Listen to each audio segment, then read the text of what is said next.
Bonjour à toutes et tous. Je suis vraiment désolée de ne pas pouvoir être avec vous pour cette 10e édition des Olympiades. Vous savez, avant de devenir ministre en charge de l'industrie, je viens du monde de l'entreprise. Et s'il y a bien une chose dont je suis persuadée depuis longtemps, et que tous les patrons que je rencontre me disent aussi, c'est que nous avons besoin de jeunes ingénieurs. Dans notre pays, vous avez des centaines d'entreprises industrielles qui recrutent, qui recherchent des profils scientifiques. Chaque fois que je fais une visite sur un site industriel en France, on me dit la même chose. Nous avons besoin de jeunes talents pour porter nos projets stratégiques.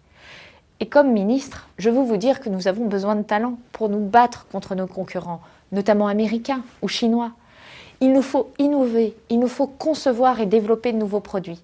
Et quand je regarde tous les projets que vous présentez aujourd'hui, je me dis que vous êtes ces talents, ces ingénieurs en puissance. Devenir ingénieur, c'est une opportunité d'accès à une très grande diversité de carrières. Et parmi celles-ci, il y a celle de l'industrie.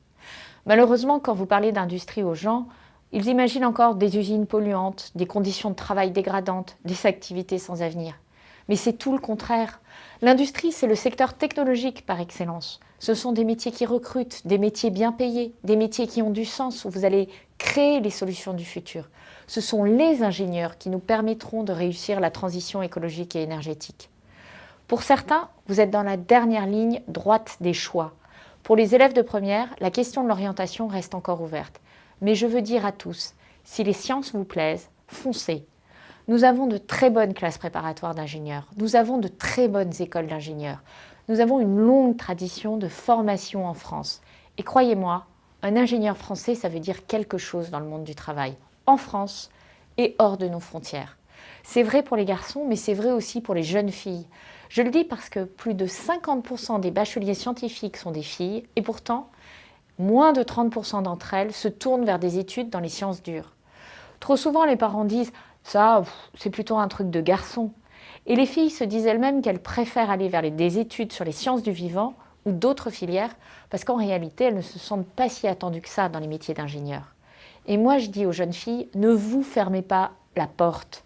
L'ingénieure de demain est créative, elle travaille au service de causes comme le climat, elle est au cœur des transformations du monde.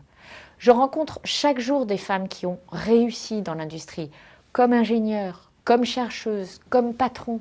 Si ça vous intéresse, ou même si vous avez des doutes, renseignez-vous auprès d'associations comme Elle Bouge par exemple. Et surtout, ne laissez personne vous dire que ce n'est pas pour vous. Avant de vous laisser, je voudrais finir sur 2 mots. Merci et bravo. Merci aux organisateurs de ces Olympiades et à tous les professeurs qui ont pris du temps pour assister chacune des équipes présentes pour cette finale. Nous avons besoin de toujours plus sensibiliser les lycéens au métier de l'ingénieur. Et vous faites un travail formidable pour aller dans ce sens. Et puis bravo à vous les finalistes. Bravo évidemment aux équipes qui seront sur le podium et qui vont remporter la compétition, mais pas seulement. Bravo à vous tous pour votre curiosité et votre enthousiasme.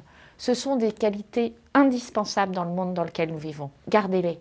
Bonne remise de prix.